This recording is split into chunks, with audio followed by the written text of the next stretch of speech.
What's up guys, it is THETBALL and I am back with another video. So today we're going to be previewing the San Antonio Spurs 2018-19 NBA season with my predictions at the end as well. So before we start, if you want to see more daily NBA content just like this, be sure to drop a like and subscribe, and also be sure to turn on post notifications so you can stay updated on when my newest video will be coming out. So the San Antonio Spurs finally traded Kawhi Leonard after a year-long controversy, and they got some solid pieces back for him. They traded Kawhi along with longtime Spur Danny Green to the Raptors for DeMar DeRozan, Jakob Poeltl, and a future first-round pick. Along with adding Belinelli and Dante Cunningham through free agency and Lonnie Walker through the draft, the Spurs are definitely still a very good team that should be able to make the playoffs once again. We'll break down the Spurs' potential starting lineup and rotations, how the new players fit on the team, and my win record prediction in this video, and I'll also be doing a preview and prediction video for all 30 NBA teams, so be sure to subscribe and stay tuned for that. For the starting lineup, I have DeJounte Murray, DeMar DeRozan, Rudy Gay, LaMarcus Aldridge, and Pau Gasol. Off the bench, I have Patty Mills, Marco Belinelli, Dante Cunningham, Davis Bertans, and Jakob Hurdle. Manu Ginobili will also get some minutes off the bench if he returns, and I could see Lonnie Walker and Derek White getting some minutes as well if they impress in training camp. We'll go more into detail with these guys later, but for the Spurs' overall team, they are very deep. They may have over 10 players deserving of minutes, so Pop is going to have to be crafty with his rotations. The projected starting lineup right now I have isn't my favorite, but I think it will be what the Spurs will at least start the season with. The current projected starting lineup has a nice combination of scoring and defense, as Murray is a lockdown defender at the guard position, and Aldridge has become a solid rim protector in San Antonio. DeRozan and Gay gives the Spurs two great scoring options at the wing, and Aldridge can score on post-ups, mid-range, and in the paint. However, I'm not sure if Pau Gasol is still a starter on a playoff team, as he's very slow and he'll definitely get burned on switches with his slow feet. I think he would fit better coming off the bench as a guy who can really move the ball well for a 5 on offense and also do a bit of scoring and rebounding as well. I could actually see Poeltl starting at center if he does impress in training camp and shows that he's a better fit with the starting 5. He's a very mobile center who can finish at the rim, get rebounds, and provide solid rim protection. Also, it's possible that Pop may want to run a starting lineup of Murray, Mills, DeRozan, Aldridge, and either Gasol or Poeltl at center. Starting Patty Mills will give the Spurs more shooting from 3 in the backcourt, and Gay could come off the bench and be the main scorer of the second unit. Speaking of the second unit, the Spurs have a ton of options, and I could definitely see them going 12 deep. If Manu comes back, he would provide the Spurs with another playmaker off the bench, and I think he would be a great fit next to Belinelli, Mills, Bertans, and Poeltl. He could be the main playmaker and use his driving ability to draw multiple defenders and kick out to open shooters outside. The Spurs were not a great three-point shooting team last season, and I think adding guys like Belinelli and others will definitely help them improve in this area. Derek White may also see some minutes off the bench for the Spurs this season, as he has really improved his game overall as we saw in the summer league. He improved his three-point shooting, which will help the Spurs spacing, and I was also really impressed with his passing and court vision. He made great and smart passes finding the open guy on cuts, kickouts, and in transition.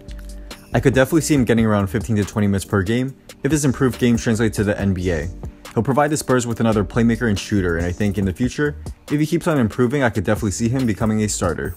To go over some of the Spurs' new additions, we'll first take a look at Marco Belinelli. He's back in San Antonio after winning a championship with them in 2014, and he'll provide the Spurs with more shooting off the bench. He's a solid catch-and-shoot player, and he also has the ability to make some really crazy shots. His shot selection could be somewhat frustrating at times, as he does take wild shots, but overall, I think he was a great signing for the Spurs who will help spread the floor for the second unit. An underrated signing for the Spurs this offseason is Dante Cunningham. Dante is a solid forward who can play both the 3 and the 4, but I think he's better playing at power forward. He's a very solid defender and he could also guard both forwards, wings, and some guards on switches as well. He'll provide the Spurs with more shooting as he's a decent 3-point shooter. He's a solid 3-and-D player and I think he'll play a big role off the bench in giving the Spurs a steady contributor on both sides of the floor. The Spurs' new rookie Lonnie Walker is a big wildcard for this season.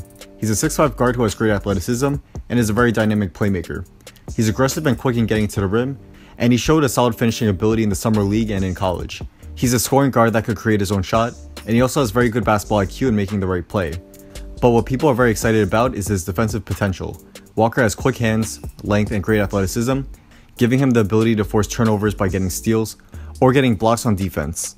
Getting more tips on playing even better defense with the Spurs and getting used to playing against NBA competition, I think he could be a top defender in the NBA in the future. But the one thing that I really think Walker must improve on is his 3-point shooting. He has solid technique, but he seems to struggle staying consistent. But I wouldn't worry about it too much, as I think if he keeps working on his shot and keeps getting more and more reps, I think his shot will eventually click. Walker has a ton of potential, and even if he doesn't get a lot of minutes in his first season, he definitely has the potential to become a really good player in the future for San Antonio. I already did a full breakdown video on how DeMar DeRozan will fit with the Spurs, so go check that video out on my channel. I'll leave a card to that video up on the top, but overall I think he'll be a pretty good fit with the Spurs. He'll give the Spurs another scorer next to Aldridge, and both guys will be getting a ton of shots. DeRozan needs to improve his three-point shooting if he wants to help the Spurs spacing, and hopefully he could improve that along with his defense. We'll see how he plays in his new home, but I think he'll be a pretty solid fit with the Spurs. Jakob Hurdle is an underrated piece of the Kawhi Leonard trade, as he's a young center who could become a future starter for the Spurs. He's a 22-year-old center who's very mobile, and he fits the mold of a modern NBA center. He's athletic and has great timing on contesting shots, making him a solid rim protector already at his age. He's quick on his feet and has great positioning, and he's also mobile enough to switch onto guards at times as well.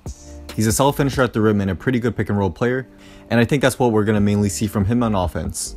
Playing next to guys like Manu if he comes back could help get Poeltl some easy looks at the rim. He'll play a big role for the Spurs next season, and I think he may get a chance to start if he proves to be a better fit in the first unit than Gasol. Overall, I think the Spurs should be in for a very good season.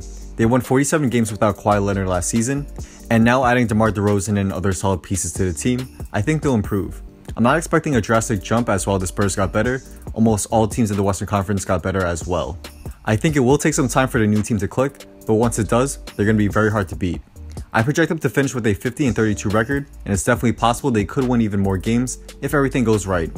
So that's a wrap. Thanks guys for watching. If you guys did enjoy this video and want to see more daily NBA content just like this, be sure to drop a like and subscribe, and also be sure to turn on post notifications so you can stay updated on when my newest video will be coming out. Also follow me on Instagram and hit me up if you want to talk about basketball, business, or have any video ideas you want me to do. Let me know as I do try to get back to all you guys there. Drop a comment down below on which NBA team you want to see a preview and prediction video on next.